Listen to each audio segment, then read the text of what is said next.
18 minutes past 5 o'clock in the city. This is Hard Copy Live, and we are live with you today because we've got the man in the house. His man, of course, is none other than Lincoln Bean. We're going to tell you more about that in just a minute. But of course, we want you to be a part of this show because we think this show is going to be very explosive. And not only that, it's going to be very fulfilling because he's got the information that you need to have. And everybody's been talking about this information so much that we feel compelled that we should, in fact, do what we have to do to make sure that you are certainly informed as to what's happening in our country.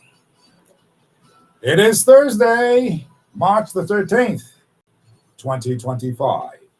Fair skies with 80 for a high today, 70 for the low tonight in the forecast. It's going to be a little chilly tonight again. This is Hard Copy on the Mckinney Broadcasting Radio Network, and all rights are reserved, as you know. Hard Copy, as you know, seeks to lay out the facts in simple fashion for the inclusion of all Bahamians and Bahamians at heart. The focus every day to move forthright in our manner to build a progressive and developing country. Our desire is for a Bahamas with a competent, skillful, and productive workforce. We want a country that can feed and sustain itself. We want a country with a brilliant, visionary action plan that's ready to embrace a future of hope and prosperity. We encourage like-minded Bahamians just like you to participate with intelligence and honest contributions. After all, we have a country to build, jobs and industry to create, a people to inspire and empower, and generations of born and unborn Bahamians, we the people, must protect and plan for. If not you, then who? If not now, then when? And so today, live on Hard Copy, is he the next Prime Minister of the Commonwealth of the Bahamas? I want you to think about that.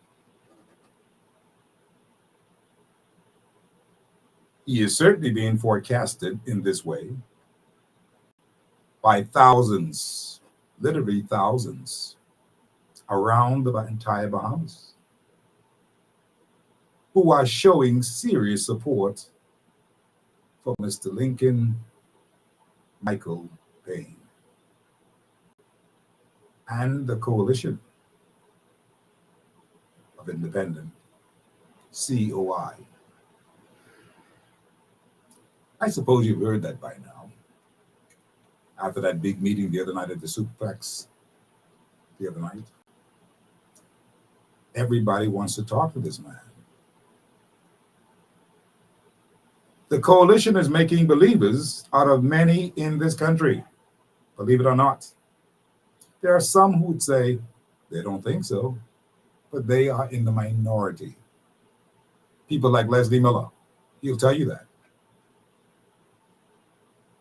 But I believe that he too is understanding that this man is a player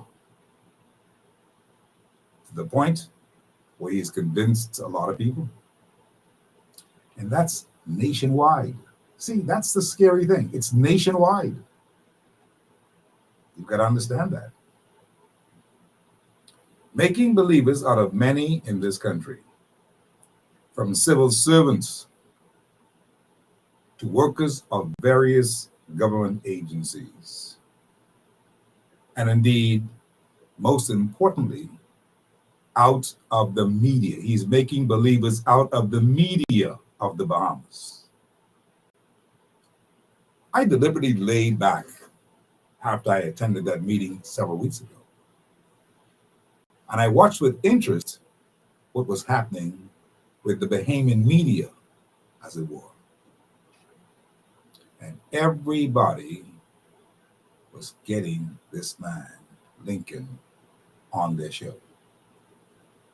From Clint Watson on the Rundown to Shanique Miller on a show in the evening times on Eyewitness. So many of them including ZNS, radio. They're making dates with him right now. And that's a big attraction. You know why? Because we were the only people in media who gave Mr. Lincoln Bain a chance from Jump Street some 2.5 years ago. Everybody else was gun shy. In fact, they would not even talk to this man. He couldn't get any coverage at all in any part of the media. That's significant. That's why I mentioned it. From a nobody of sorts in media relations to a somebody special. And they all want to talk to him. I think that's a very, very good point to make. And so here he is on national radio.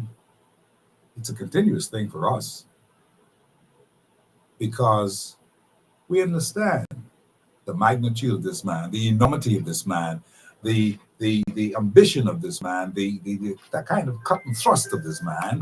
And so we understood what he was saying. We gave him a chance. Simple. There was no agenda. Got a chance. He spoke on this platform, Peace 107.5 FM, hard copy, the Mckinney Media Group, because he deserves a chance. Like every prime minister that I've had contact with in the last 45 years, they had a chance on the show. See? So he deserved that chance. But now that the media and everybody else have taken the word out there in the atmosphere throughout every nook and cranny of the Bahamas, you now are perhaps listening to what he has to say and also are very, very involved with what he has to say because he completely makes sense. That's the difference between what he has been doing and the others in the politics have been doing. Lincoln Bain and the COI people have been making sense. They're talking the things that people want to hear about and want to know about and want to know more about what he's been talking about. From carbon credits to natural resources to everything else. The land and sea park to all the things that is happening inside this whole entire Bahamas. That's what he's done. That's what people want to hear. They're tired of deals with all these things about SpaceX and the rest of it. They're wondering, well, what's in it for us? They're tired that they can't have anything to do with schools and that kind of thing. The philosophy of making sure that school works in the system and that people who are benefiting from this country are able to leave deposits on the actual school account so that we can, in fact, build a country with people who are educated and school right. They don't leave anything in the country. But all that is about to change based upon what Lincoln and those have said.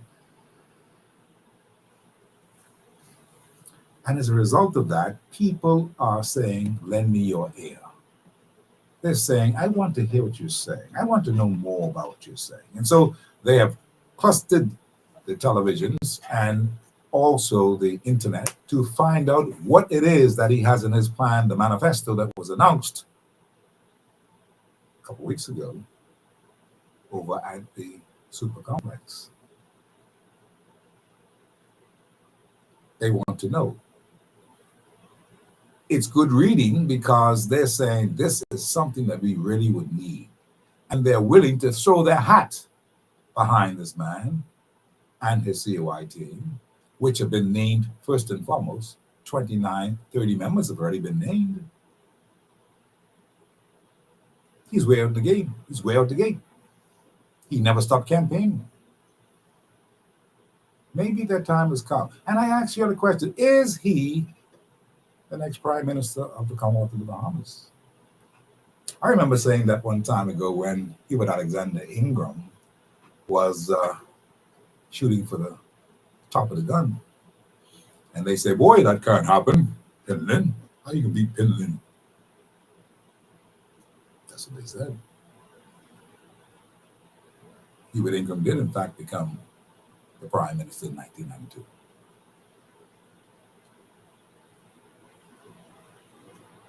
They said he didn't stand a chance. But he did. Politics is a very, very strange situation. When you tick these people off, they don't vote for you, they vote against you. And unfortunately, the two of them right now, PLP, FNM, PLP, they've got people who are totally against what they're dealing with, especially on the Haitian crisis and the Haitian migrant problem, on the land development problem, on the carbon credits, on the fishing industry throughout the entire Bahamas. This is what is actually happening. The times have changed. You need to understand that. And because the times have changed, people are changing with the times. They want more. They want empowerment. They want more. They've been getting none. They want more. Lincoln Bain and his team have offered them more. And they see good signs from Lincoln Bain. Why am I saying this? I'm saying this because I tell you the truth. I'm telling you the truth. That's why I'm saying it. There's nothing here for me. It's what I'm telling you is the truth. That's what people want. On the buses, when you're driving to town and down the Carmichael Road or wherever you're driving, they're talking Lincoln Bain, COI. In the barbershops, they're talking Lincoln Bain and COI. I didn't do that. That happened naturally. In most of these sporting clubs, including the Bex Cougars Club, an organization of mine, they're talking Lincoln Bain and COI. That's what they're doing. You got to understand what I'm saying. And the world is talking about one Lincoln Bain and the COI in the Bahamas. The sunny shores that they want to come back home so bad too, but they can't because things ain't right. Payments are not right. They come home and they can't get nothing done. They come home and they join the line of people who are looking for a job. But we in the Bahamas have so many people who are working who are not even qualified to be working in these various jobs. That's another story.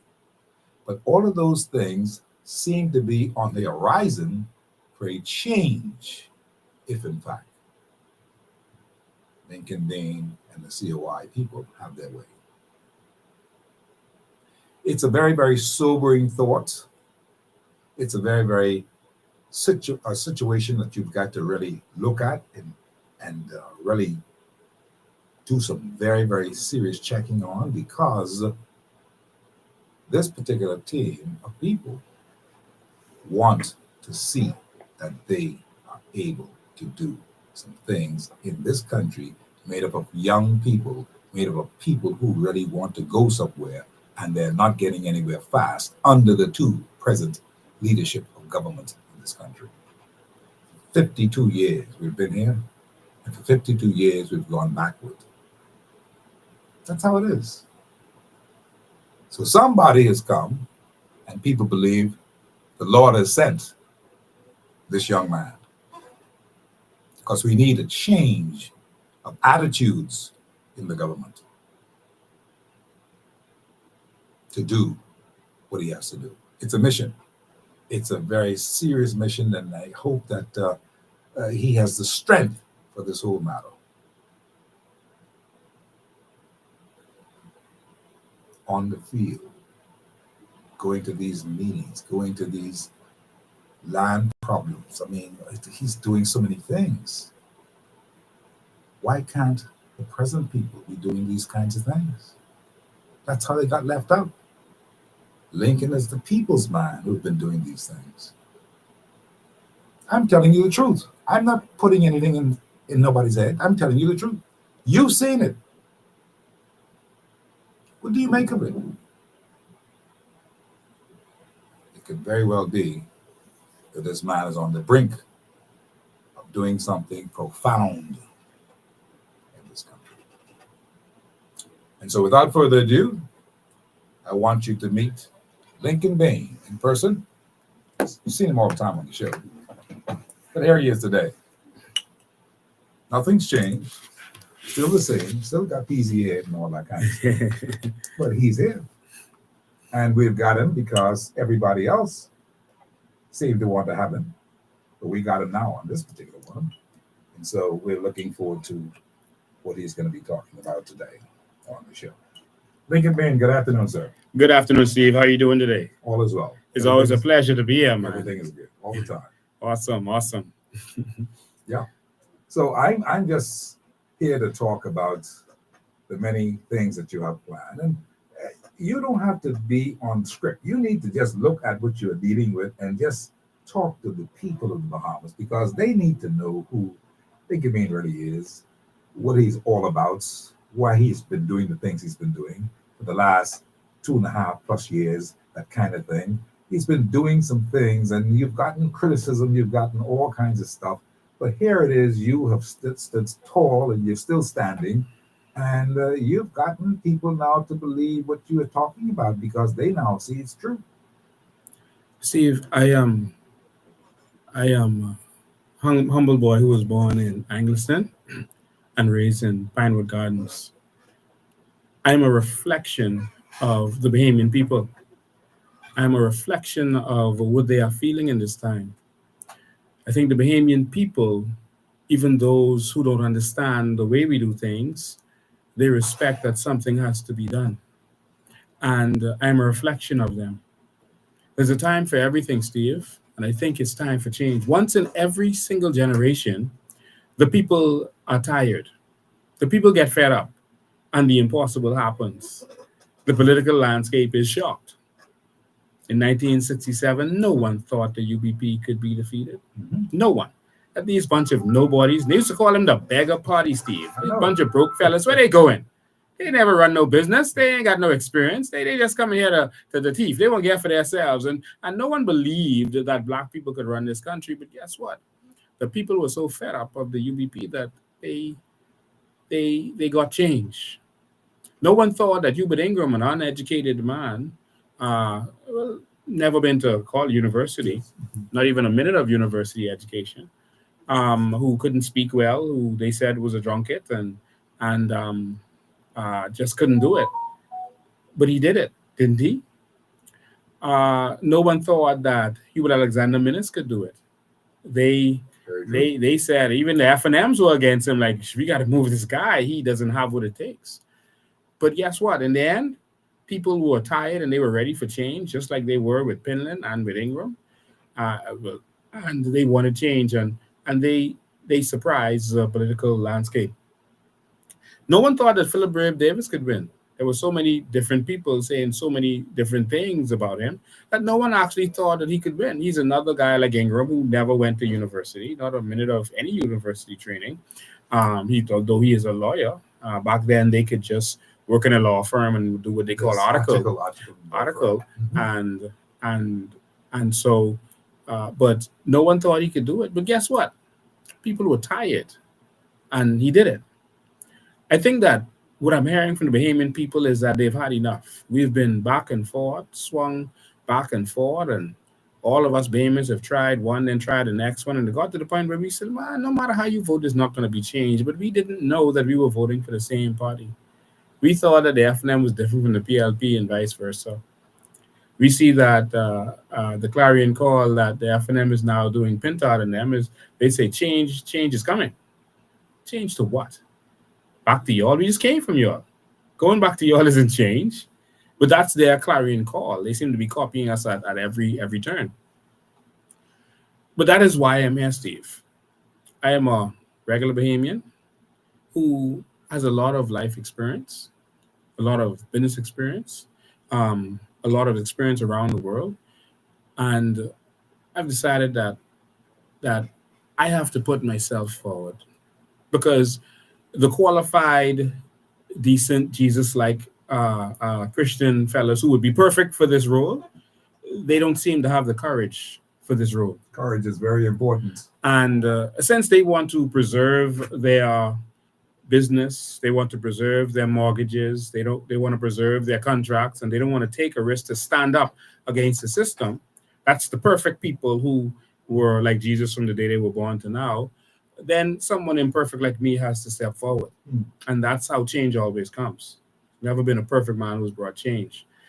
And a lot of other persons like myself with a lot of experience, a lot of education. We have people with doctorate degrees and master's degrees and bachelor's degrees who decided that, no, this country isn't working, man. Are we just going to seriously sit here for the next 50 years and say only the PLP and F&M who failed us for 50 years should keep going at this? And so they've decided to join us.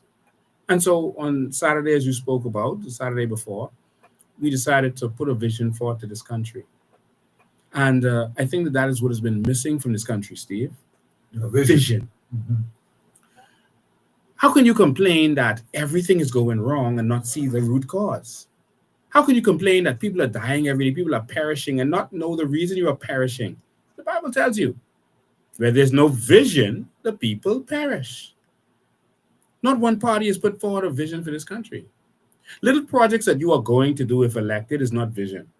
That's not vision. Steve, if you're leaving here and saying that you're going to the mall and you're going to pay the light bill, then you're going to cut the grass, that's not vision. Right? That's goals. Yeah. Right? But that's not vision. That's an itemized list of a to-do list. And what they do is they give you a to-do list every 5 years, and then we go along with that. And guess what? They don't do nothing on their to-do list. And we still vote them back in. We decided to put forward a vision for this nation. And there are many people who have been looking through it so far. We're still loading more things onto it. We're loading the sovereign wealth, the vision for our sovereign wealth fund tonight.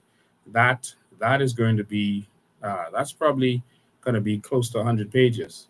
This is real vision with timelines. Tell you what we could do, how we could do it, where the money is coming from, and year 1, this happens. Year 2, that happens. Year 3, this happens. Year 4, that happens. Year 5, you vote back for us if we delivered all these things. And so we're giving you real vision.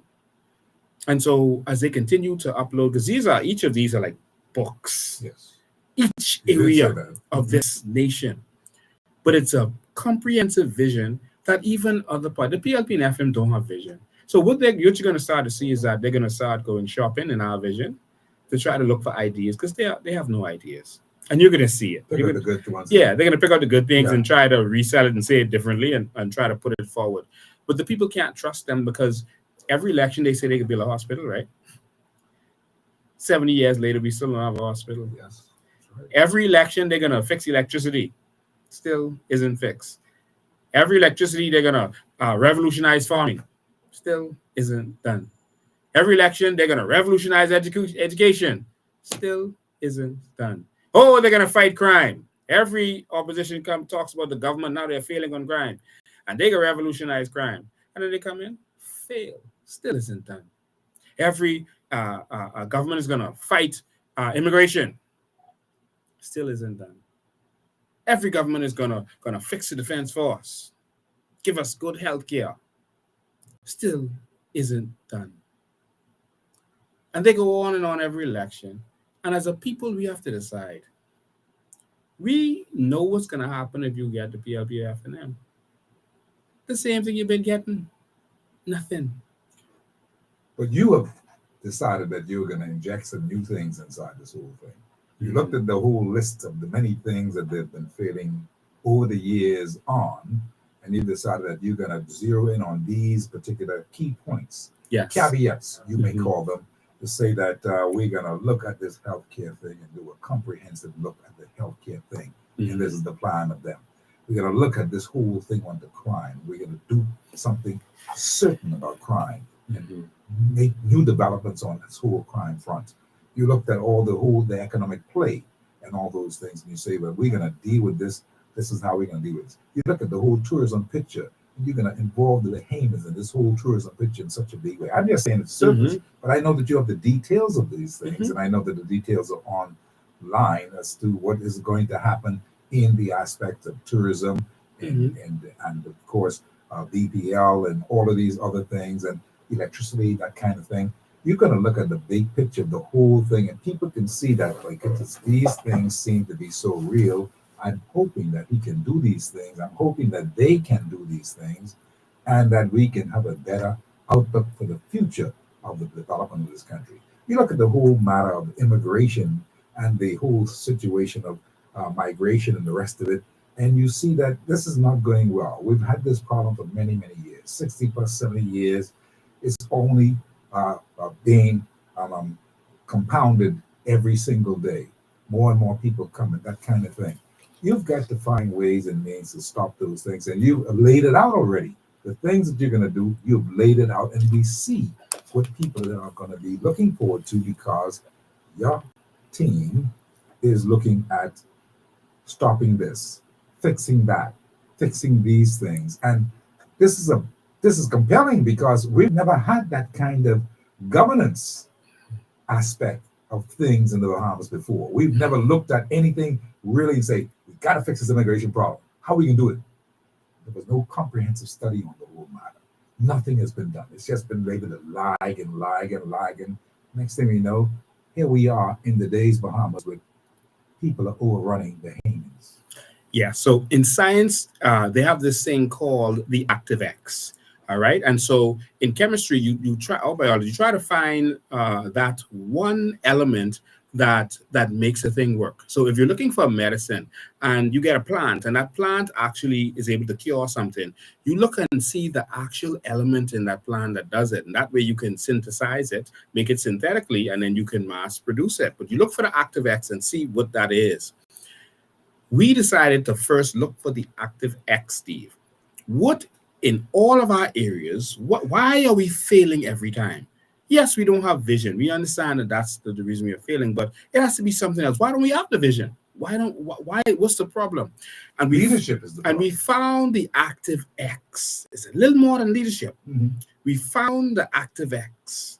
And that active X, when we looked at every single area of our society, it was corruption. Okay. The active X is corruption. And that is the reason everything is failing. And so we started to try to find a solution for that. How can we stop the corruption? And we realized that the politicians were worshipped and powerful, and the people were kept uneducated and poor. And I'm talking about quality education and poor. All right. And by doing that, they could keep the people under their thumb and under their control and have you just shaking pom-poms and keep voting for them. You see them getting rich and you suffering every time, but you are so stuck that you keep doing that. And they use corruption to keep you down. And we looked at every single area. We looked at agriculture. Why is agriculture suffering? How could we have 700 islands in 2 different temperate zones? Well, which means we could grow anything that they could go anywhere in the world. Anything. We got good soil. It has southern islands, in Andros, etc. Why is agriculture failing? And we realize that there are oligarchs bringing in food to this country. So why would they let you grow food here or process food here and lose their money? So they use the politician. At the time, it started really with Ingram. They used the politician and got him to destroy agriculture in this country. It was corruption. Then you look at local government and try to, well, why isn't local government working? Why don't we have city government like every other sensible nation? It's because of corruption. They want to control everything. They don't want you to have any power. They don't want the people to have power, and so you will never get that. That's why you can't get a Freedom of Information Act. It's corruption. It's simple as that. And then you look at other areas like education. Why don't we have a good education system? Because of corruption. They want to keep us dumbed down. They want to keep the contracts for schools. Why can't schools be finished on time? Because of corruption. because they should have maintenance year round, which we're going to have. You shouldn't be trying to fix schools during summer. If a window is if a jealousy window pane goes out, that should be fixed that day. You should have a team responsible for dealing with that. All right. If plumbing goes bad or it needs a touching up, painting or whatever, you go there in the night and you paint it. It's simple as that. But why won't it happen? Because corruption. They use those contracts to steal money from the treasury. And so that's a lot of the problem. Why do we have energy issues? Again, corruption. You saw a politician got arrested and charged, convicted of it. It's corruption. Why isn't Bahamas Air working? Corruption. What about the area of finance? It's corruption. Why do we have high banking fees? Because the government owes the bank so much money and the politicians owe them so much money, they can't stand up against the bank. They can't do anything to them. Whatever the bank wants to do, they do. And so it's corruption. Healthcare, they benefit from you having to go outside of PMH and get healthcare services. Go get your MRI over there. Come pay for it. Go get this service over here. Come here if you need good service. Shop it out. They stand it out to some other and so you will never get good service at your hospital, and they're not going to give you proper health care because they make money from it. A group wanted to bring a health city here to the Bahamas in Freeport. During the lockdowns, they wanted to do this. But one of the politicians who's a doctor, who's the Minister of Health at the time, I'm told, blocked it. Because that's going to cause them to lose money. Now they opened that same health city in the Cayman Islands, and our people, including our doctors, are going there for services. Going there to the Cayman Islands. When we could have had a health city here and had health tourism. Why? Corruption, my brother. And then you go and look at every single area. Immigration. Why is immigration so poor? Corruption. They make money from these Haitians. They abuse them. They make them pay all kinds of money every step of the way. Land reform. Why can't we get crown land? Corruption. It is the active X in everything that is going on. Corruption. And you believe that people of the Bahamas have had enough of it? Yes. And you believe you've been getting that kind of feedback, because I've been on buses and stuff. I've been traveling. I've been finding out things. I've been in the islands. I've been doing these things. And I'm telling you that people have just got the names of Lincoln Bain and the COI on their lips. And I'm surprised at most of them, because many of them are known to be Free National Movement members and known to be PLP members who have not. And, you know, I did this. I did a study on the whole matter. I said, I'm doing a talk show every day. They don't call the talk show at all anymore. This is unlike previous years. Now, I've been doing it for 45 years. Understand what I'm saying? If they don't call the talk shows and they're saying what they're saying out in the public, no wonder why they don't call the talk shows, because what they've got to say, nobody wants to hear them say that as a PLP. What they've got to say as an FNM, nobody wants to hear them say that as an FNM. So I'm saying to you, that is why the callers on the show that talk on the telephone and say, hello, this is me, blah, blah, blah. No, that don't happen anymore. They ain't all day. That don't happen anymore because they are basically embarrassed as to where we are in the state of affairs today of this country, where we are. As you said earlier, the Free National Movement just left. The PLP was replaced by them. The two of them now are in a situation where people are shaking their head at both of them. And nobody has done anything to bring about the level of hope for the people within those two parties. They've been invited to this particular show, like I would have invited you to this particular show, and no one came up. Michael Pintard went missing twice from the show, just last week, just the week before. Michael Alquitas went missing twice from the show. I have letters to the effect that they confirmed that they're going to be on the show and never came to the show. Wow. I have the letters right here. I'm showing you something. So don't blame me and say, well, you know, you didn't know. They were invited. And I wrote the letters, typed the letters up, and sent them to them on hard copy letterheads. And they didn't come. You know why? Because they won't have anything to say, or they were not given permission to say anything That's it. about it. The point what I'm making is that they've been invited, just like you have. They can come and do what they have to do. But you see, they're not being fair to the Bahamian people because they're not talking their story, and they cannot talk their story because they perhaps are embarrassed with their story. That's what I'm saying. So I want to clear myself up in this mess right now, once and for all. I've also invited the parliamentary registrar, a fellow, who's what's his name again? Taylor. Taylor. Never came. Scheduled to be there twice. Never came. Afraid. He said that his bosses tell him he shouldn't show up. You have to understand what I'm saying. So we have been trying to execute a fantastic talk show every single day for the betterment of the Bahamian people, because they have a right to know this is their country. And if they don't come, there's nothing that I can do. I can only announce on the radio they didn't come today. He says he's going to come next week, and nothing happens. So I'm saying to you, when I consider all of those things, and I look at why people are saying what they're saying now, it's because you are in the driver's seat, whether you like it or not. You are now in the driver's seat because they can't hear from these other fellows. They can't hear from them. Yeah. So I rest my case on that particular ground.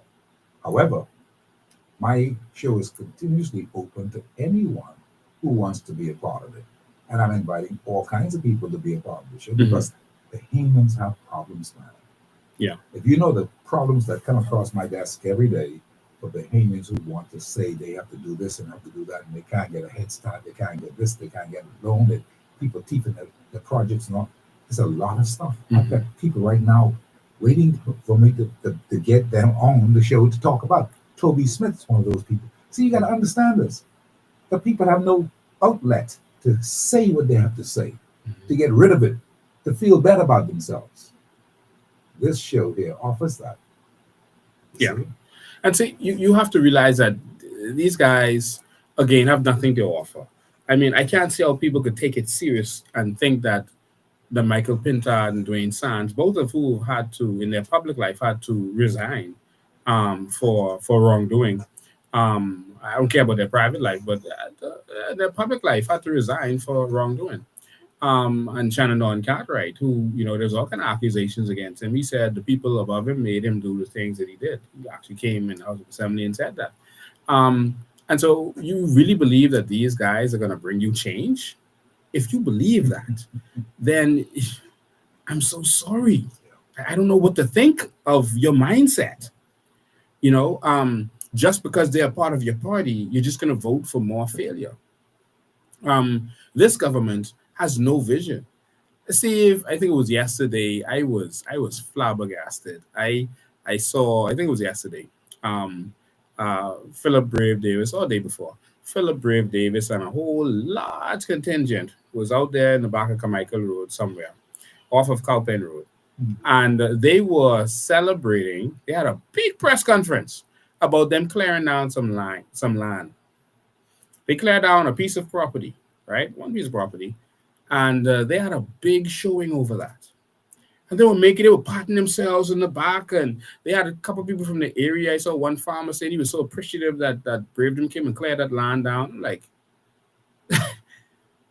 the things that we should be doing and accomplishing in this country, it makes the news that y'all cleared down a piece of property. I'm not saying it shouldn't be done, but that should be so automatic and so a mundane task of a ministry that we shouldn't even notice that being done.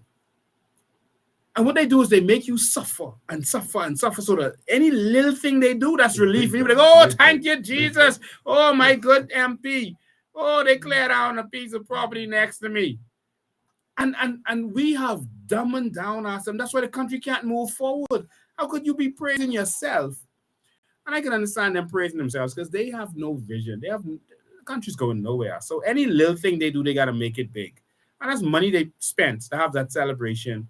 Clearing down one, that ain't even an acre, Not even an acre. They clear down one little piece of property and send all the wood to go to make coal, right? and they're patting themselves. I understand why they would do it. I don't understand why Bahamians would praise them for doing that. That's what I have a problem with. I suppose we don't really know any better because you see them once in a while, and so they come and they do something, and people feel that they should show appreciation. That's how Bahamians are. Bahamians are people who like to show appreciation, but the point is, we shouldn't be celebrating that. We should be running them and saying that, look here, you're just reached to do this. That's the kind of thing that has to Almost, happen. it's time for election, Yeah, and they just come and declare down land, and people praising them. yeah, Like Jesus. yeah. It's an incredible thing. Other countries are doing major things. Mhm. And they literally was celebrating clearing down a piece of property, a regular piece of property. See, what I'm looking at today is that I'm going to talk about this in the second hour because we're going to go to the second hour in just a minute.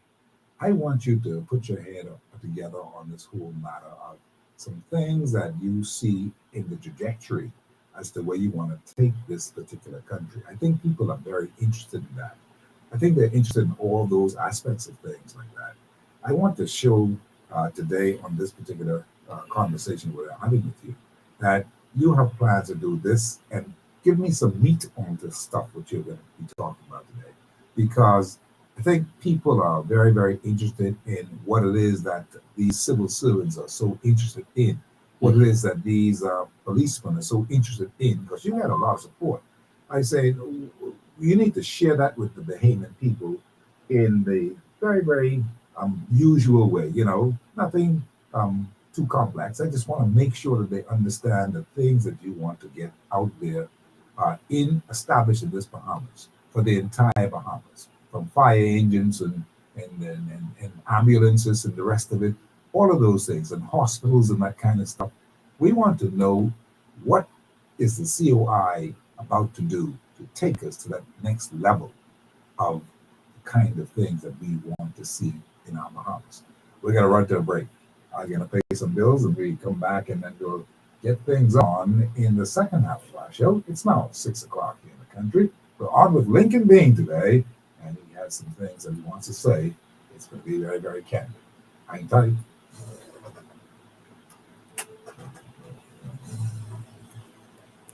So we're going to commercial break, ladies and gentlemen. When we get back, we're going to talk about some of the things you're going to see in this country. Vision, we're going to break down some of them. Our vision for nurses, our vision for the teachers, our vision for the police officers, uniform workers. And so stay tuned for that. I think you're going to want to hear that. Because of time, they didn't get to line them up on last Saturday's event. But I'm going to outline some of those things here. So if you have a friend who's a teacher, who's a nurse, who's a police officer, a custom officer, defense force officer, etc., tell them to tune in. You all tag them. You all use your ad highlight, your ad followers, and make sure they tune in. All right. Steve bragging about his tribe, saying he thinks David did all of that. He said, so you buy, but fix this. Stop me. Someone has a good question here. I like this question. Someone says, Bain, you run on with the same Shigol or Shigel, I don't know how to pronounce that. Every time a microphone is in your hand, name 5 substantial things you and your party would do once you become government. I think you obviously missed Vision 2030. That was more than 5 substantial things. That was 3 or 4 hours worth of things, and it was so much stuff we had to highlight it. But you're going to get some of that today. So just stay tuned. It's a great question. Some things we're going to do. All right. So thank you so much. So you won't be able to hear me for about 2 minutes. So we're going to go to commercial break. And then when we come back, we'll get to it. Make sure you tag all your friends and family. We put the call-in number there.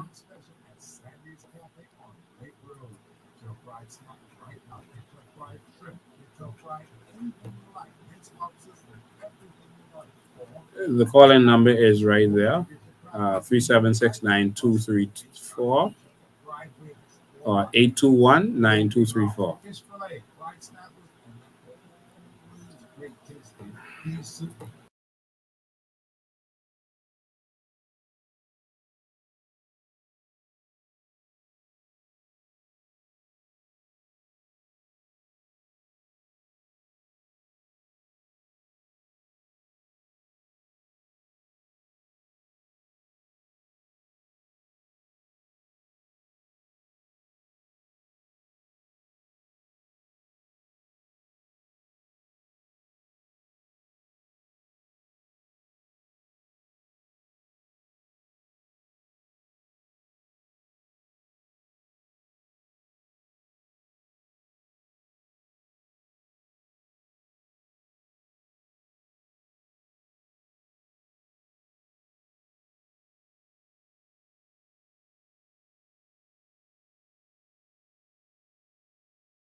now that you know that he is a player. Some may not want to admit that, but he is a player. And as a result of that, he stands potentially to be in the running. And that's because of Todd, who's the Free National Movement's leader, and of course, Philip Ray Davis, who's the Prime Minister of the Bahamas. But this is going to be a very, very close and serious race this time around, simply because of the issues that are on the table. There are many issues on the table, and these issues are insurmountable for many of these people who, in fact, are trying their best to see how best they can handle some things. But it doesn't look too good just because they cannot handle these things and they cannot handle it effectively the way that people believe that they should be able to handle it.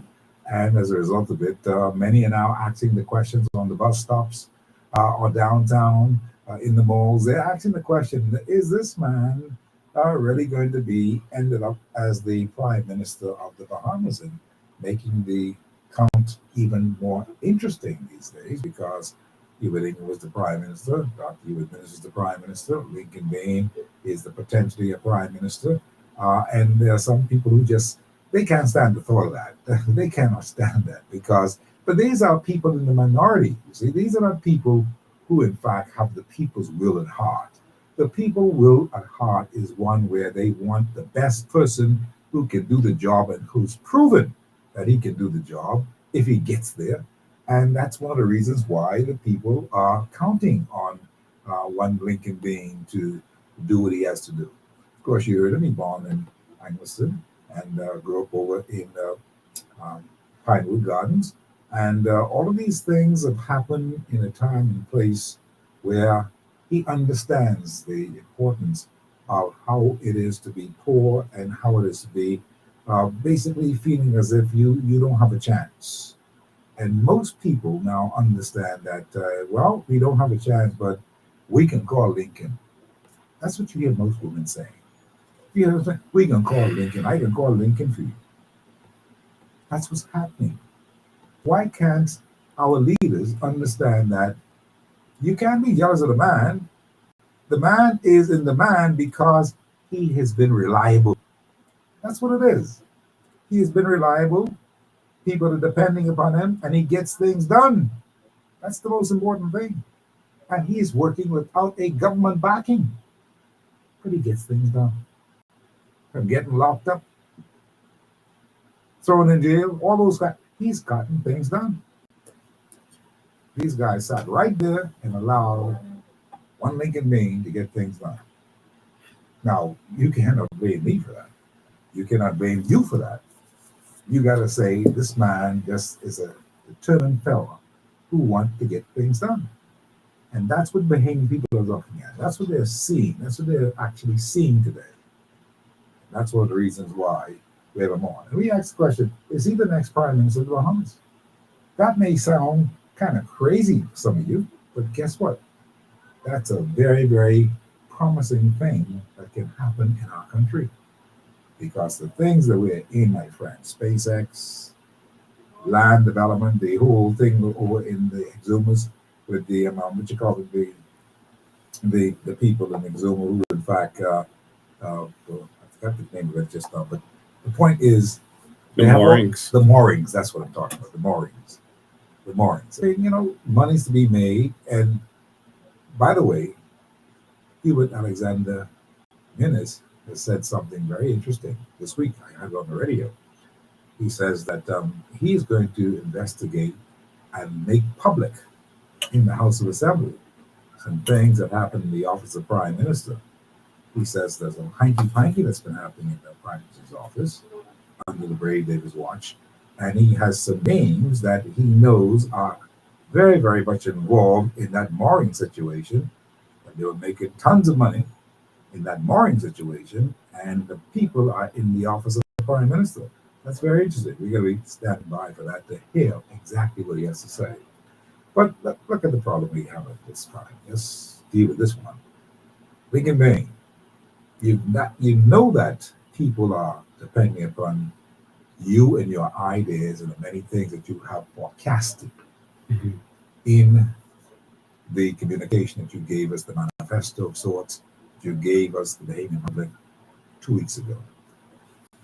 There's some highlights inside there that I know that you want to elaborate upon so that people may know sufficiently enough that these are some things that you've got in plans that will happen and that you want to see happen. I wonder if you can share those with us today. Of course, it will be a pleasure to do so. Anytime we can talk about vision, and I'm excited about that. These are the kind of conversations I like to have about how we can make this country better and not just make politicians richer. And so I'll try to speed through a lot of them because I like to get questions from the public, to see what they are interested in. So I'm gonna touch on these as quickly as I can. So I'll start with banking and finance. We're suffering in banking and finance, and again, we encourage you to go to our website to see details on all of these. Banking and finance. Banking is too high in this country. The fees are too high. The loans are too high. It is ridiculous the suffering that we go through in this country. And so the biggest solution we have for that is competition, Steve. Yes. And so what we're going to do is what countries like Dubai and Qatar, etc., did. We are going to have a bank that's owned by the people, where the people can get loans to do what they want to do. They have businesses, loans and grants. Their businesses, build their houses, etc., interest-free. All right. And all of this is funded by the Sovereign Wealth Fund from the natural resources, et cetera, et cetera. But we're going to take over the Bank of the Bahamas, and we're going to give those banks competition. You can charge. Yeah, we're going to take over the Bank of Bahamas because it's already existent. We're going to make sure that it has banking on every island. Banking is essential to life in this country. They don't want you keeping money under the mattress. If they find you with a big amount of money, they're going to lock you up and say, where do you get his money from? So if you don't want me to have money under the mattress, you as the government have to make sure that every island has a bank so that I can put my money there and you can understand where my money come from. So you have a responsibility to do so. And so we're going to make sure that there's a branch of Bank of the Bahamas on every single inhabited island in this country. All right. And we're going to use that to do the things we need to do. So the foreign banks, they can have high fees if they want to, but no one's going to go to them because they can now use our bank that's a not-for-profit. The idea is not to make profit to give the shareholders or pension companies that own shares in their companies in Canada or wherever. And so that bank doesn't care about profit anymore. So it's going to make sure that it doesn't need exorbitant fees. It only needs operational expenses covered. And so we're going to use the competition to bring down the cost of everything. There was a time BTC used to be extremely expensive. Their cell phone, they used to charge both sides, the caller and the receiver of the call. Very true. They used to charge both. But as soon as that opened up and they heard another one was coming, they stopped it. All right. And then they tried to lower prices. And so competition is going to do it. So we're going to give the banks competition. There's something else in terms of banking and finance. Just trying to give little highlights. We're going to go into crypto. Crypto is going to be accepted as a currency in this country, the same way El Salvador did it. And so you're going to be able to have crypto wallets, etc. But you're also, we're going to remove exchange control. Exchange control is nonsensical. All right, because it's not Bahamians who really send money out of this country. It's the foreigners who do so. But there's no exchange control on foreigners. It's only on Bahamians. So what's the point of exchange control? All right, so it's nonsensical. It's just to keep Bahamians down. And that has to be removed. And so we're going to make it so that Bahamians can buy on the New York Stock Exchange shares. If a Bahamian buys shares on the New York Stock Exchange and they make money, where are they going to send the money? That money is coming right back here to the Bahamas. And so you are hurting us by not letting Bahamians, but it seems like all the policies are to keep us down. So we're going to remove the exchange control to allow you to be able to get loans for your businesses outside. See, they want to control who gets access to capital in the Bahamas. And by doing that, they can control you. You have to go to their banks. And so what we're going to do is make sure that you can get access to capital outside of the country and you can do your vision, or you can get it from our bank. All right. We're also going to end the stupid law that Bahamians cannot own casinos.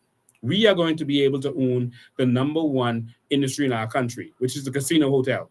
And Bahamians are going to own that. And also Bahamians are going to be able to gamble in the casinos.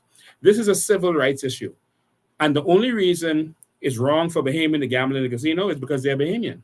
Gambling in a casino isn't wrong. Gambling in the casino while being Bahamian is wrong. How could you fathom that in the 21st century? How could that not even How could that be a consideration? Our generation is not going to allow it. On day one, the day after election, we go into the casino. All right? And we're going to gamble in the casino. We are going straight to the casino, straight there. We're going to immediately send a memo to the hotels, letting them know. All right? We're going to put a minister of national security in charge. Sorry, a minister of tourism who is responsible for that. And he can actually, with a stroke of a pen or any memo, change who can gamble in the casino and who can't. Just like that. You don't have to change the law for it. The minister can determine who can and who can't. Yes, so we're going to do that immediately. All right? And so we're going to make sure that that law, nothing like that happens in this country again. That's our number one industry. We should be able to partake in that. So I just wanted to highlight those few things. So we're going to change, transform banking in this country. Make sure we have banking everywhere and ATMs, crypto ATMs, et cetera, et cetera. Now, disaster preparedness. We have a plan for disaster preparedness. How is it that governments use hurricanes as an excuse? Every government who comes in knows to expect a hurricane. We are going to be expecting a hurricane from month one. So we already have a plan for what's going to happen, how we're going to deal with it, and what needs to be done. We are already coming forward with a plan for disaster preparedness. No government has ever done that. How could you? We're in a hurricane belt. Yeah. Every government has been met with a hurricane except Davis with a major hurricane. Every single government from Ingram, everyone. Ingram was met in 1992 with Andrew. All right? When Perry Christie came in, he got hit with a bunch of hurricanes. When Ingram came back, he got hit with a bunch of hurricanes. Minutes was hit with a bunch of hurricanes. So we have to be prepared and not make excuses. And so we already have preparedness for hurricanes, shelters we're going to build, and certain things we're going to do. I won't go into details, but we need to have our supplies in the country ready and stored in a storage area where we can have easy access to them. And we don't have to wait for foreigners to come and bring our stuff. Every few years, you sell off these non-perishable goods so that they're not there forever, and you replace them. All right? So there's some things that we have that's going to make that work. Land. We're going to transform land. Every Bahamian is going to get their acre of crown land. Every single Bahamian.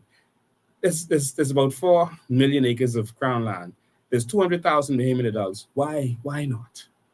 We're going to go back to the Removable Properties Act. We're going to reinstate that. We are going, the Removable Properties Act that Pinland had, we are going to bring it back. That's what I'm saying. Yes. All right. We're going to repeal what Ingram brought. All right. Which is the foreign person's foolishness that they brought. So we're going to go back to, we have to protect this land. We have to protect this. Because so we're going back to land is going up every day. Yes. We know. And we have been priced out already. Yes. And we have to redeem this country for Bahamians. We already can't afford even a 1-bedroom apartment. All right, because of foreigners coming here and taking all the apartments, right? And so there's more about that. Our vision for crime. We have some amazing ideas for crime in this country that we can solve crime. And if you look at our crime plan, you're going to see that crime is easy to solve. We have a Python strategy that's gonna stalk the criminals, not let them stalk us, and it's gonna focus on them and it's gonna choke them out. You're gonna stop their money, you're gonna stop their air, stop them from breathing, you're gonna crush them. All right, we are going to go after the criminals, like they've been going after our grandmothers and raping them, and our children and raping and robbing them, and our people being gunned down on the streets. No, we're going after them. We're gonna aggressively go after them, but we are going to make sure that they have an opportunity to change their life.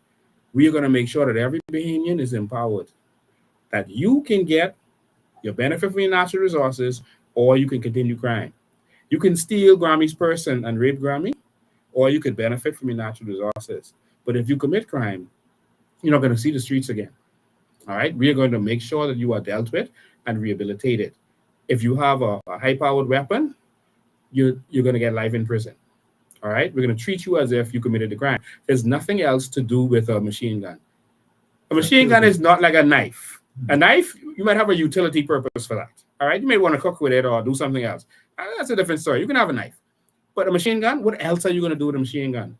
Would you going to nail up buildings with that? No, you have that machine gun because you intend to kill. And since killing is your intention, we're going to treat you as if that's what you did. Okay? When they do to catch a predator, the person, you'd watch that on TV, where they set guys up who are trying to find young persons to fool with. they're not actually talking to a young person. They actually never talk to a young person, but that was their intent.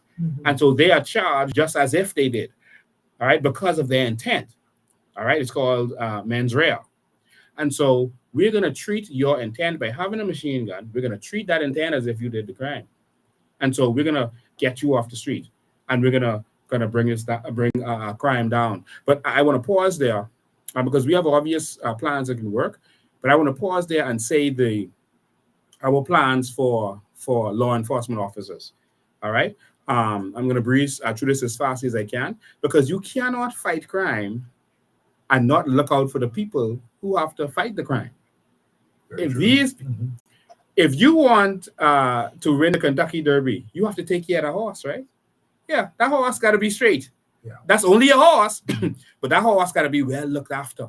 You understand? So we got to look after our law enforcement officers. First thing, everything that we do with healthcare, you got to look after the nurses. How can you have good healthcare and you're not looking after the nurses and doctors? Come on, man. That should be your starting point. The people who are going to produce this service. Because if you treat the staff well, they can treat the customers well. And so let me see how fast I go to this. The first thing we're going to give to police officers. Yeah. The first thing. Don't go too fast. All right. Want to get this. All right. The first thing that we want to do is give them a substantial pay increases. All right. And improve compensation. You got to pay these people, man. All right. I remember I was a police officer. I was making $1,133 a month when I joined the police force. And I thought that was good money. It felt good at the time. But Ingram did something. He came in and he constantly, every year, he was giving civil servants raises every year. Now he was taking from NIB to do it, and we didn't realize we'd have to pay that back in a different way later. But he did that, and that made me feel good. That made me want to go out and go to work, et cetera, et cetera. And so that means they were able to do it. We're going to find ways we're going to actually pay our police officers probably to end the need for corruption. Police officers, you're going to be proud to be a police officer. Being a police is going to be a good job again, where you could afford to have a good life. Or a custom officer, a prison officer, etc. Because what we're going to do is going to have equal pay across the board. Mm-hmm. Every officer, defense force or police, you're going to get the same pay scale based on your merit, based on your education and your skills. All right? So across the board, that's what's going to happen. We're going to offer no interest mortgages and loans for our officers. All right. We're going to make sure they're straight. They shouldn't have to be going to no one for nothing. You ain't going to drug dealers borrow no money. Come to us. You straight. Whatever you need, you come to us. This loan ain't got no mortgage on it, and this don't have no strings attached. You come to us. All right. And we will make sure that you are straight as a police officer. Full gratuity payouts. A lot of police officers have not gotten their gratuity. Use a police chief. I don't know if you got your gratuity. No. They give you a gratuity? Man, no man safe. No, I wasn't. As big and popular as you was. As a private citizen, I was the first police spokesman, but I was hired from the private sector. Awesome. To do what I did. So yes, but I was a police officer for 10 years. I did not get my gratuity either.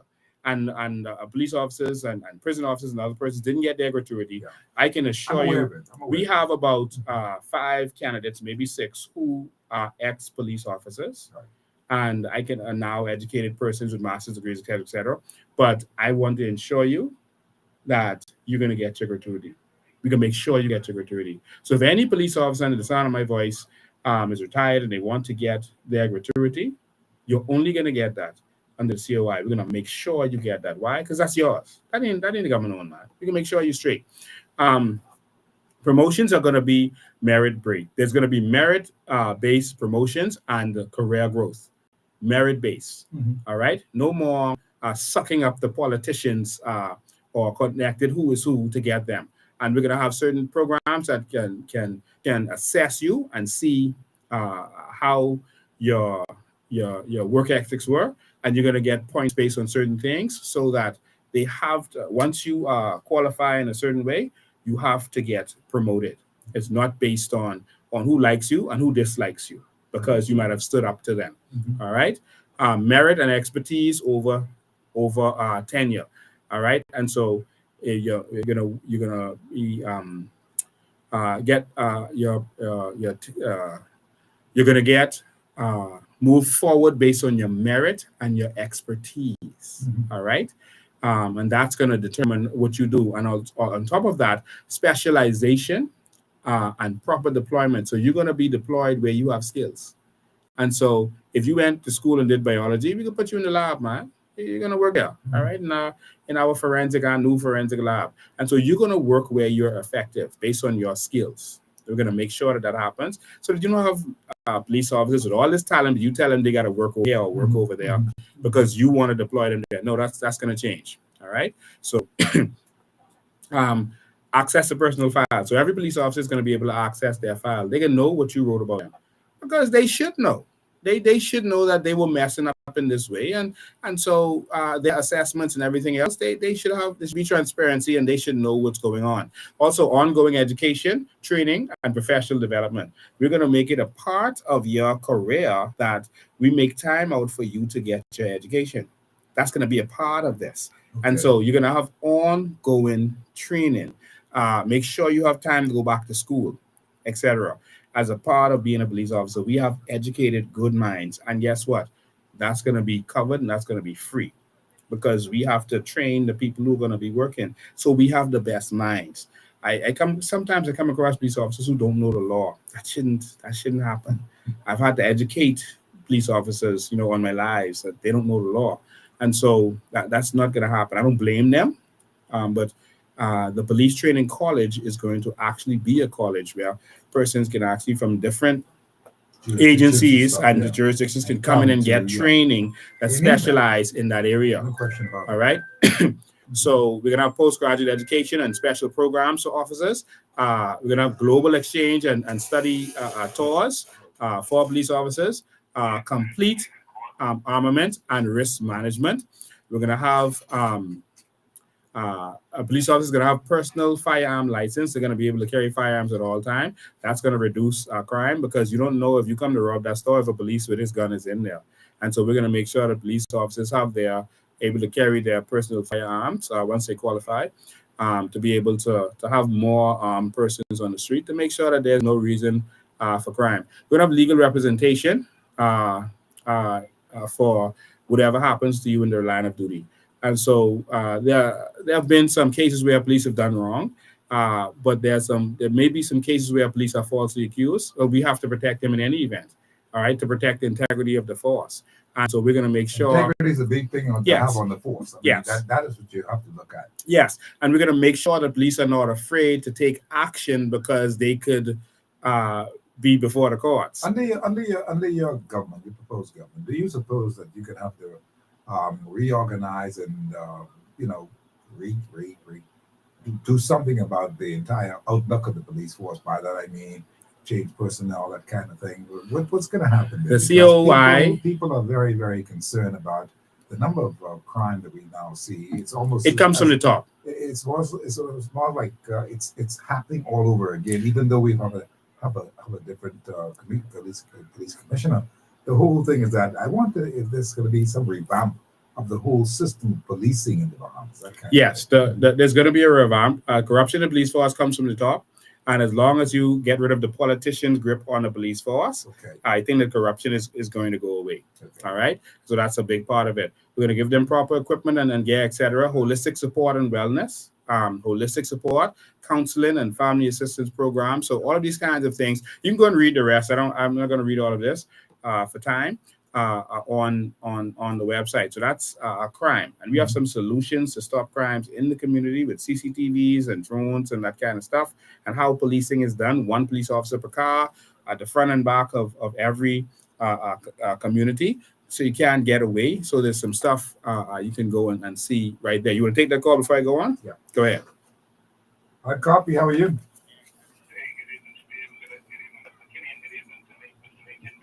Hi, Papa. I am awesome, Papa. How you doing?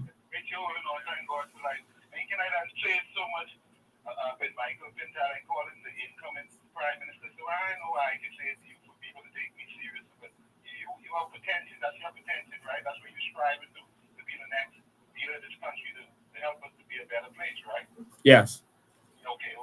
But congratulations on the thing. What was on the convention? What was on the meeting? What was on the TV? Yeah, the vision launch. Yeah, I know you might have been rushing and stuff, but I think a lot of people take time over to listen. I guess if you had more time, you can go into detail. But like you keep doing, trying to remind us to just go online and finish, check it, it out. What I wanted to find out from you, you still have this thing open with mentioned at the launch that suggestions and ideas we can help to give it to you to add it. Yes, of course. You can go right to the website, and I know you have a disability. That's why I can do mine now. Let me do mine now. Yes. What I want to suggest, right? There's a recording. Steve Mckinney might can help us with this. He played it back a couple of weeks ago where the late Dr. Edwin Donaldson. I don't know if you have this part, but I can suggest in it to put in it. Yes. Because you're going to get a lot of votes. I guess I wish we would understand that spreading the votes out individually. You need to put people in there so you can make a difference. You got to win the seat. Not getting a lot of votes in it or almost winning it is, but it's our responsibility to make this happen. What I'm talking about with Dr. Edwin Johnson, there's a part he played with, and I paraphrase, Steve can help me to remember it. He has something where he was suggesting to the government to put in legislation to say if you come here illegal, yeah, you I have that. generation, none of y'all, if you do it the wrong way. But ever come up to talk about you want passport or you want voting, you ain't get no rights to get them because you want to vote it the wrong way. Right. I have it. I have the tape. I have it. It's right in the archives. Yeah. Yeah, if you can give that to him to see if we can put it in that. I know it might not be all about votes, but people they looking for a party with Stephen or they're talking to, and we know Dr. Donaldson is Stephen. Oh yes. We see what the COIs be doing when they come down to immigration. I mean when they come down illegal immigrants, they seem to be serious too. Yeah. Two more suggestions we can do. Well, before you go on, not only is that a part of what we're doing, but we trump that. We trump that. No one who is not qualified to be a Bahamian at birth will be able to be a naturalized Bahamian. So we're ending that. So no one, whether you come here legally or not, no matter how you come here, if you are not qualified to be a Bahamian at birth, meaning that one of your parents is a Bahamian, you will not be able to qualify to be a Bahamian. All right. The way they do in Dubai and Qatar, there will be no more naturalizations. Now, persons, if they came here the right way and they're contributing, can become residents, but we can't put ourselves in a position where we can be outnumbered. And so if you... Maybe it's really hearing it now for the first time, they appreciate that you're going further than Dr. Edwin Donaldson, but the way Dr. I've been saying that over and over for years now. The way Dr. Edwin Donaldson was saying it, I don't know if he can go any different, but that's understandable for even a dumb man to understand, even them who come in here illegal. So if you trump it, it's excellent. What I want to suggest to you to add is this national security thing with the police officers, right? The former commissioner of police was saying something about a culture of corruption in the police force. I hear you saying when you win, right? When you become prime minister, that you're going to try to weed that out. Not try, but you're going to weed that out, right? One of the things this government do, I don't know if it's the former government, but I remember being Monroe mentioned about it, despite some of his children, some of his relatives might be on the police force or serving some kind of armed forces in the country for the Bahamas, right? They're suggesting, I think they're already passing these new recruits who coming on the police force. They can get insurance, right? But they family, their wife, or whosoever, they go and spread insurance. And I ain't talking about nothing sexual. I'm talking about this, they doing their work and come home or whatever, or stress, whatever, the stresses they bring home, or they come there and get no cover insurance, like how it was. And you get the proper coverage, right? Mm-hmm. All old officers, them who was on the force. Sorry, I taken so long to try to make the point, but all old officers who was on the force before, they cover, I guess they relative, they family cover with some kind of insurance. But these new officers who come in the risk, they're like, we don't never pay them. We could, but we don't pay them enough what they deserve to do. I think when you win, that's something to consider to bring that back. Repeal that or let me help you with that. I was once a police officer. I know how they feel. But we're gonna trump that also. Because let me tell you how we're gonna trump that. We're gonna trump that because all healthcare is going to be free. All healthcare. And for our officers and civil servants, etc., if there's something that we don't have in the Bahamas that they have to travel for, we are going to cover that. All right. But all healthcare in this country is going to be free. We have the numbers on how it can happen initially. They said it's going to cost about $500 million to do. And so that's something that we can do very easily if we stop all the wasted spending. Before we even touch our natural resources and carbon credits, it can be done right now. And so healthcare is going to be free.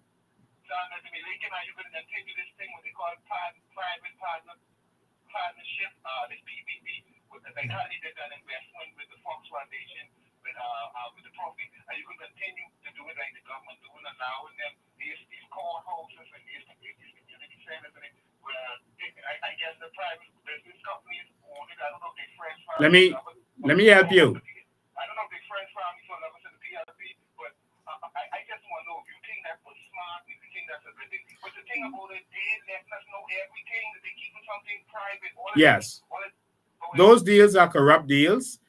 No government is going to be renting any building in this country ever again. The government is more than qualified. They have the land, etc., and they have the sovereign credit to build their own buildings. They use that tactic over the years to give money or to funnel money to their cronies, and to their own MPs who are retiring or getting out of politics. And we are going to end that practice ASAP. So you're saying when the COI went and you become prime minister, you're going to cancel all of those contracts or those agreements where they have with all these web shop owners and stuff like that? We can't cancel any legitimate contracts, but any contract where we can see that there was some kind of fraud or cronyism, etc., we'll be able to cancel. Yeah, so any contract where we can see that there was some fraudulent activity going on, we can't cancel out legitimate contracts, but we are going to build buildings, and that's a part of our urban transformation. And we have an efficiency program similar to what is his name? Elon Musk is doing right now. We're going to take a government ministry and everything similar to that.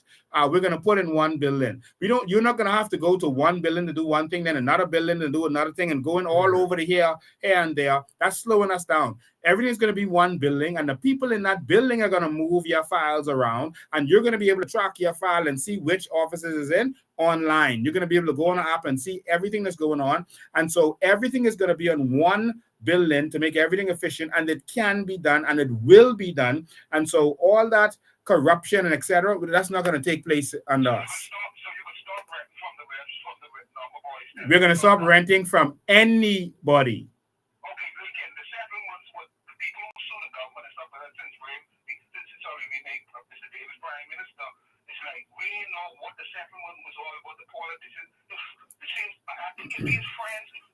We don't know his friend or what he's the minister of finance with all the settlements, what's going on. He ain't giving us no information. What could you promise us when you become prime minister? I promise you that immediately.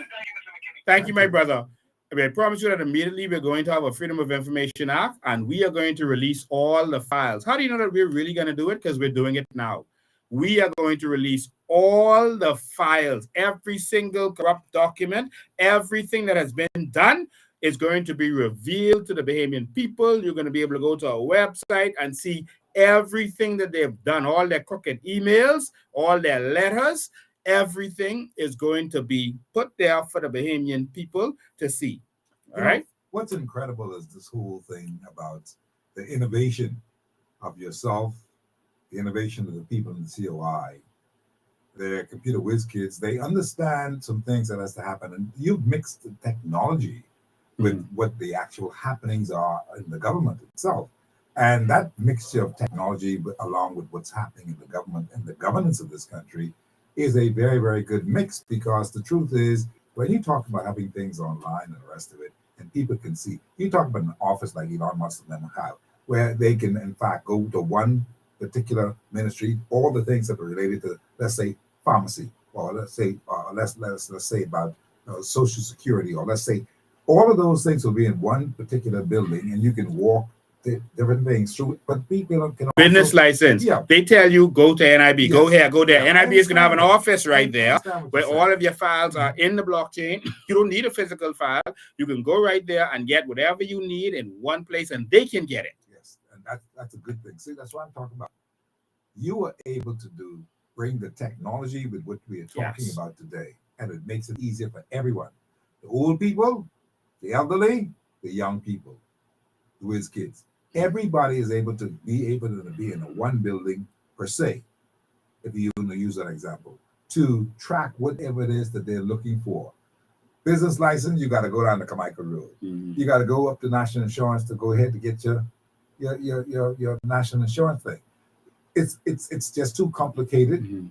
I mean, it's seamless because they say that you can track it online, but we know for a fact that if you in a business license thing, if you are dealing with a business license, you gotta call this one, call down there, go down there, take your person down there, check and see what they got with their real property taxes. It is just too complicated, and it's really hurting the people. We don't have the time to go and do these things. We only got a couple hours to work in a day. So I'm saying to you, it's innovation like that that is going to bring this country to a level that it's supposed to be. I just want to make that comment. We're going to make the country efficient again, and we're going to have a proper land registry where you can go and see whoever owns whatever property. You're going to be able to go on a map and click on that and see who property that is, and the government is going to be responsible for if any skullduggery happens. If a property is sold and the person didn't actually own it, a proper land registry. Moving to food security, again, corruption is a part of that. Like we said before, but we are going to go directly into farming. We're going to focus on organic farming. We're going to do other farming too, but we're going to focus on organic farming because we believe that the world wants that, and it's time for us to have healthy food. But we're going to go heavily into subsidizing our farmers because you have to eat.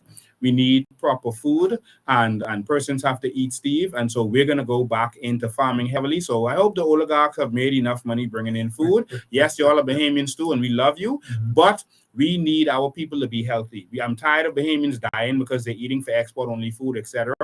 So I'll take a break there to answer the call. Good afternoon, caller. How are you? Good afternoon, Mr. Mckinney. Good afternoon, Mr. Bain. Yes, sir. Good day. Mr. Bain, how you doing, sir? I'm awesome.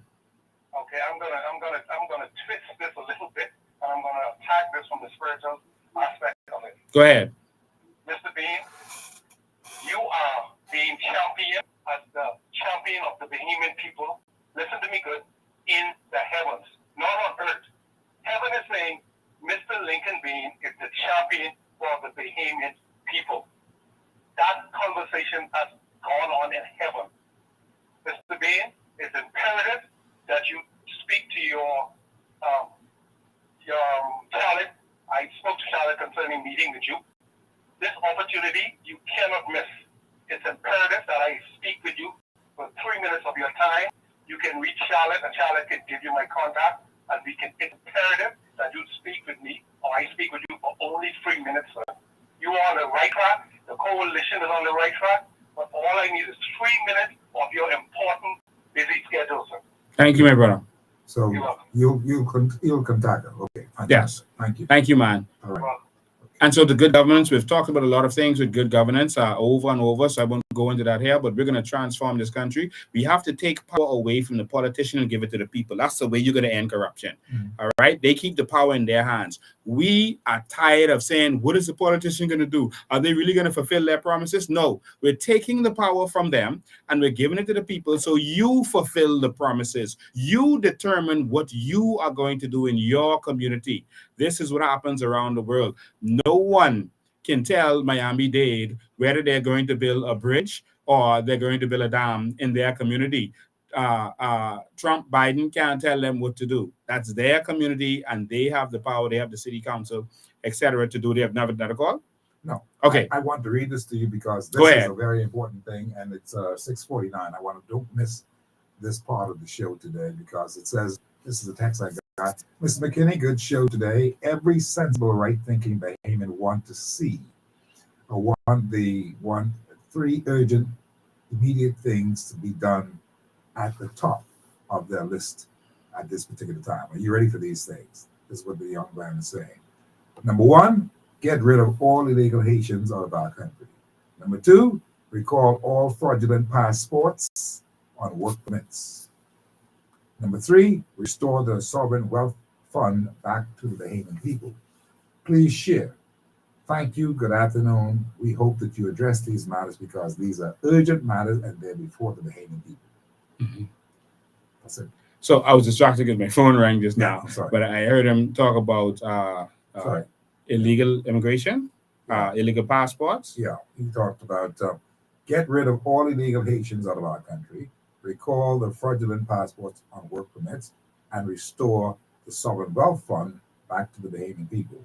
says, please share this.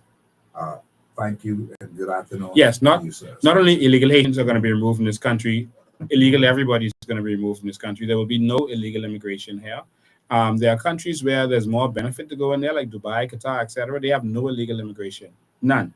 They are outnumbered in terms of population. Their population is about 300 plus thousand, and but that's the citizens. But the total population of people living there is like now 3 million people. So they're outnumbered, but you can't get citizens here. Right. So you could never have rights in their country. So people come there to work, but they come the right way, because if you come the wrong way, it's going to be a problem. All right. So I'm telling you now, we got to establish that in the Bahamas. Everyone knows that I am serious about this.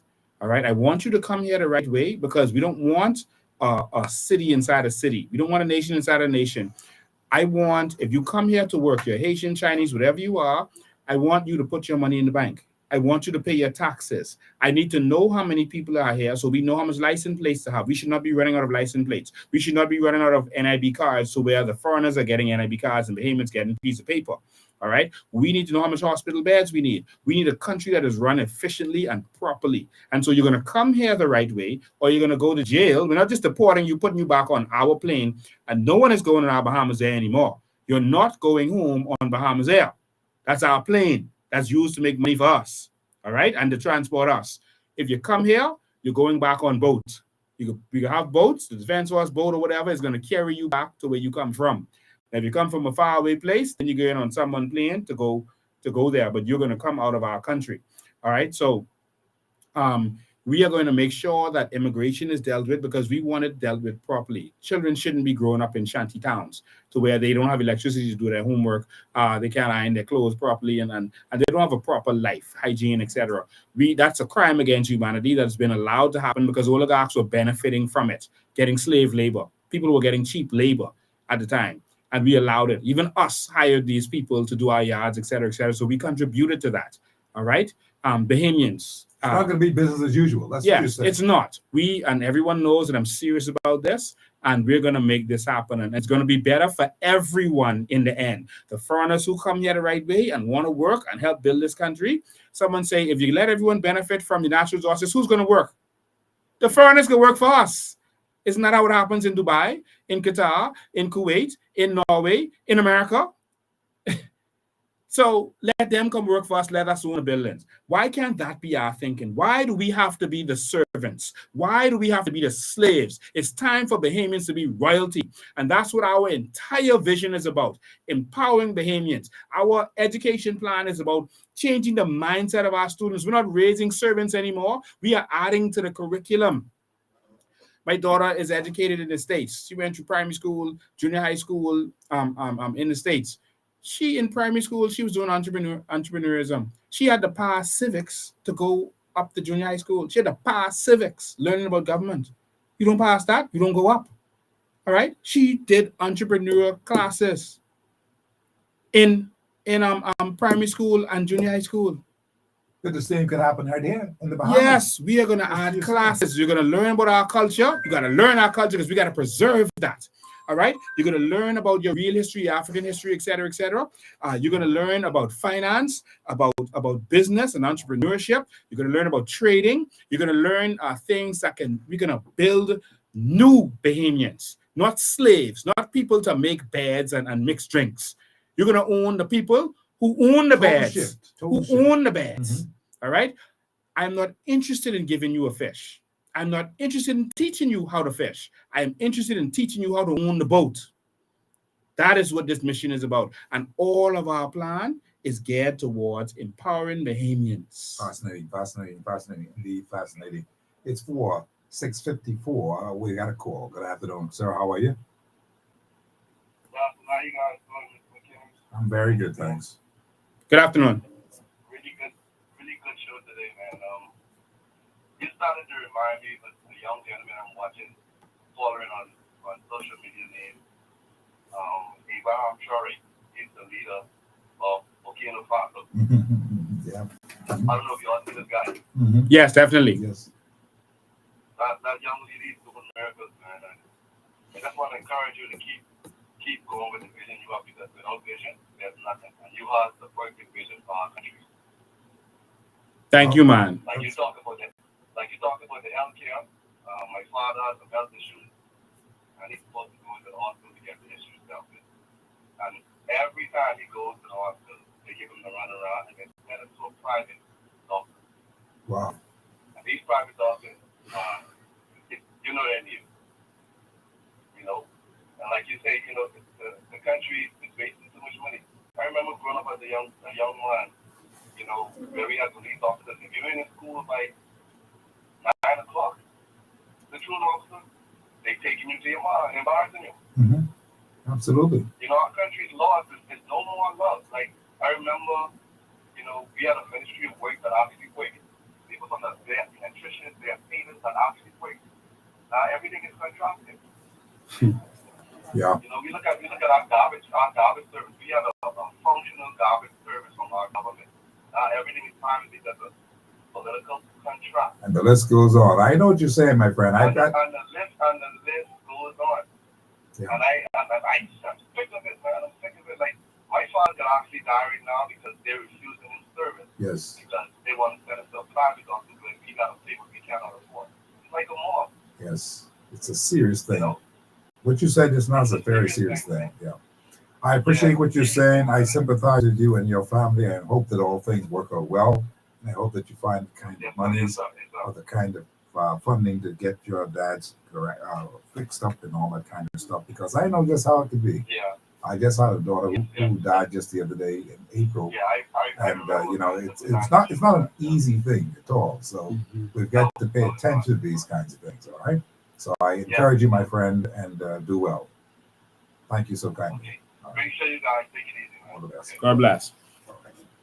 Healthcare is a major thing that we're going to transform, Steve.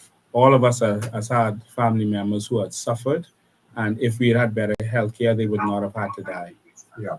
I've got a call here on the telephone line, Dr. Bolek. Good afternoon. How are you? I'm good. How are you? Very good, thanks. I have a question. Sure. Can I?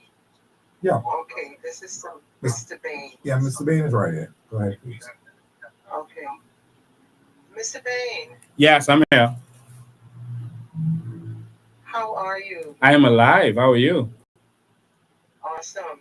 Your 2030 vision is very, very impressive. The rollout that you are doing is very impressive, and I must congratulate you. Thank you. However, I have a question, and it's not rhetorical. I think it's a feedback that is coming in, because I've said that already. But I don't want you to think that this is a rhetorical question. My concern, and you know my expertise, so I don't have to reveal that. You are quite cognizant of my expertise. What I want to know is if your rollout is encompasses and we can use our natural resources as cushion for the most part, all of your rollout, we can actually use our natural resources for that. Is that correct? That is correct. And more than just our natural resources, you're going to see all of the different industries that we're going to use to put money into the sovereign wealth fund. You heard Trump talking about it, and he's saying if you're going to invest in certain companies, if you're going to buy vaccines, why not invest in that company? So you're making money because you're buying vaccines from them, and then that money goes to the sovereign wealth fund. If we allow Disney to build an island in Eleuthera, for example, why don't we invest in Disney when we allow that to happen, and then the profits from it go to the sovereign wealth fund? If we allow Carnival to come here and benefit, make $20 billion a year, why don't we invest heavily in Carnival, and the money that now we're benefiting from Carnival's presence? You see? And so not just the natural resources. Listen, we have sophisticated business people ready to run this country. And so there's the natural resources, the carbon credits, and also business opportunities and investments that goes to the sovereign wealth fund that we're going to make money from. Well, I'm glad that you said that, because then that's my next question, the big thing that I'm going in. The carbon credit monetization. How can legislation be passed if it's not tabled in the House? Well, it can't. I heard there's this group out there saying that they're just gonna do this legislation and they're just gonna gonna just do it without being a part of politics or being in government. And I think you know what I'm talking about. But of course, yes, that's not going to work. You have to take the government. If Pinland and those that continued being activists and waited for the UBP to do what's right, we would have still been in a rut. We would have still been, black people would have still been where they were before. But you have to get to the point where you move from being an activist and go and actually change the government. So all of these plans, we have a vision for sovereign wealth fund. We've drafted it. Carbon credits, we have legislation ready for that, but we have to go into the government to do it because Brave has already told you he ain't doing it, and Pinta told you he ain't doing it. So both said they're not going to let the Bahamians benefit. So if you want to benefit, then you know what to do. You vote for COI. If you don't want to benefit and you just want to make politicians rich every time and then keep calling them corrupt and screaming at them, then you vote PLP and FNM. It's simple. And that's my point. Yes. If you are not, and this is why I've been connected with that organization, I'm not ashamed to say that. However, I've been arbitrating with the organization to put their ducks in a row, to become not just a movement, but if that's what you want to do, if that's the vein in which you want to go, then you have to have your ducks in a row. You cannot birth forth a legislation without it being tabled. So isn't it best just to join forces or allies with somebody who's already done it, who's already has the legislation in place? So I have questions coming to me on a regular basis, and I'm trying to direct them to the COI website because, I have my hands full with doing even climate change. I just did a certification in climate change again. You cannot go from not being an expert in climate change, but you are an expert and analyst when it comes to monetization. The end result is the carbon credit has to go through a process, just like your That's product. correct. You said it just now. You said it just now. Yes. Sorry? You said it just now. It has to go through a process. That's correct. You said it right. That's correct. Yeah. Mm-hmm. It has to go through a process, and when it is going through that process, the monetization comes when it goes to market. Yes. So Yes. putting the cart before the horse. Thank you, and again, I compliment you. Your rollout for 2030 is awesome, and I certainly endorse that. I would Yes. I would like to talk with you. I would like to talk with you, Dr. Butler, because of the whole thing with climate change and the whole idea of this monetizing of the sovereign wealth fund and the rest of it. I think that you have something to share on that particular matter. She is an And expert in that I area. would love to have you to be a part of my show and bring more scholarship to the whole matter. I perhaps will give you a call and make sure that. Thank you. Once Mr. Bean agrees to be my cushion buffet, he can join me. I'll oblige you by coming on your show. Okay. Anytime you're ready. Thank you. My buffet. Okay. Thank you so much All the for best. the invitation to be on your show. Yes, take Thank you. care. You can reach out to me at your convenience. Thank you very kindly. All right. Yes, Take and care. Thank you, Mr. Bean. you're welcome. And definitely, persons can go and look at the complete vision.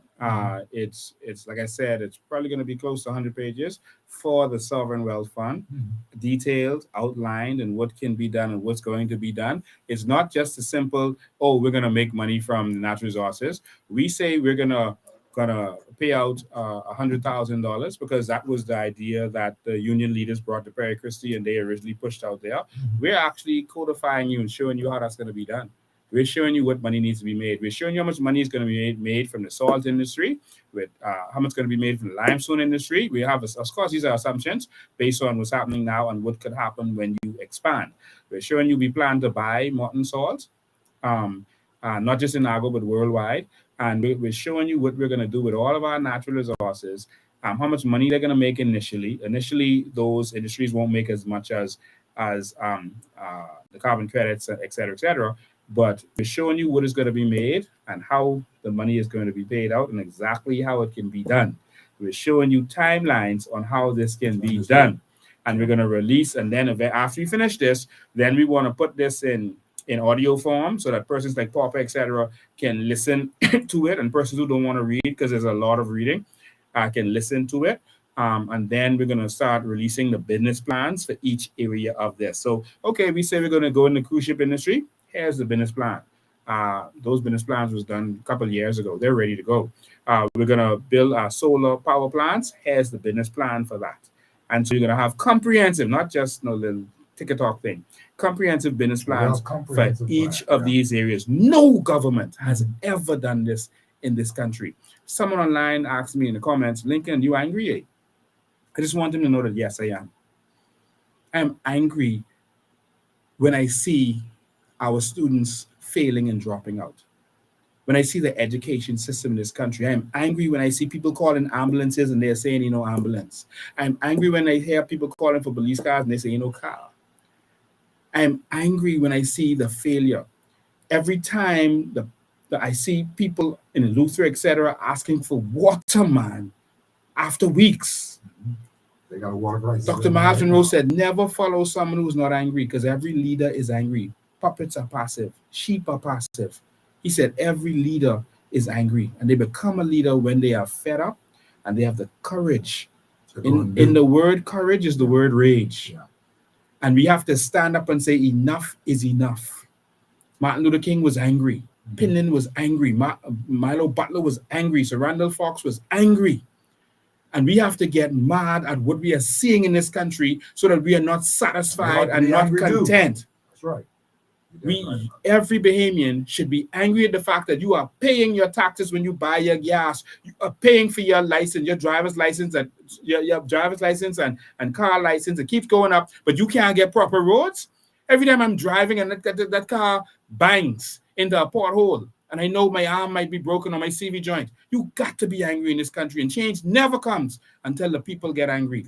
So if I got to lead the way, yes, I'm going to lead the way. And of course, they're going to try to paint us as unpresidential and unelectable, because they keep showing us when we're out there protesting and not when we're having these intellectual conversations. And they're going to paint us as angry people, that we are going to go in there and be too rowdy.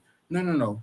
We're angry at the politicians who have been abusing us, who have been benefiting, living fat off the land and bragging about it, sending back pictures of their steak and caviar, all right, showing off pictures of their Rolex watches while we suffer, while we can't get anything from social services, while they're giving it to foreigners, while they're housing foreigners.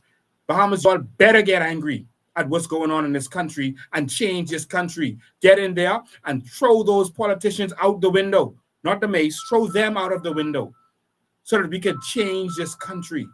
Y'all stand up and get ready to revolutionize this country.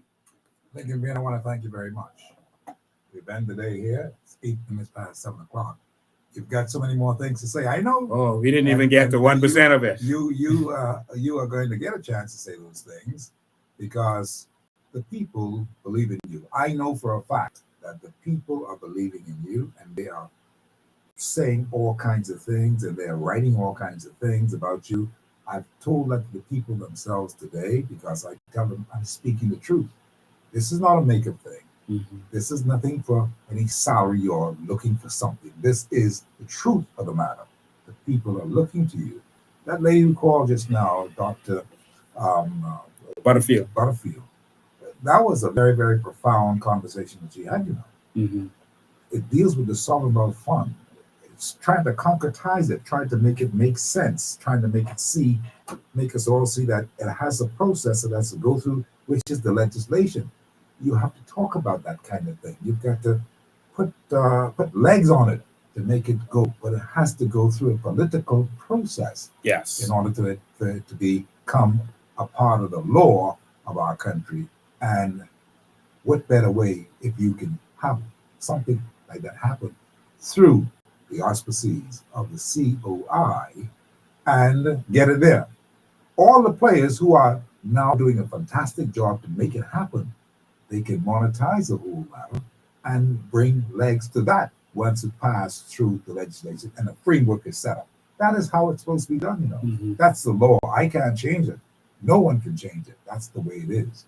And so catch your eye. Yeah. I say catch your eye, do what you got to do, because we all need the Sovereign Wealth Fund. We need that. Mm-hmm. And people will be empowered by it. I leave that with you, David. Thank you so much for coming by. Thank you. I just want to say that I'll be live every Sunday at 5 o'clock. with some of our candidates. You can watch, you can get to know some of our candidates, and they're going to be discussing some of these legislative plan. This Sunday, we're going to be talking about culture, agriculture, and the elderly. All right, there's so many plans. We have to do more than one on every week. And so culture, agriculture, and the elderly. So those three areas, yes, we actually have a plan for the elderly. Have you ever heard of that? No, we're going to respect our elderly in this country. And just like they got a disabled parking, we got an elderly parking in this country. Absolutely. All right. And so there's some things we're going to do for them, and you're going to hear about that, culture and agriculture. Thank you very much, Lincoln Bain. Thank you for having Leader me. of the COI, and he has 30 plus men with him now as we speak. They're all ready, and they seem to be ready to go. We wish them the very, very best of luck. Thank you so much. We'll see you tomorrow when we come back to the show. Have a nice evening now.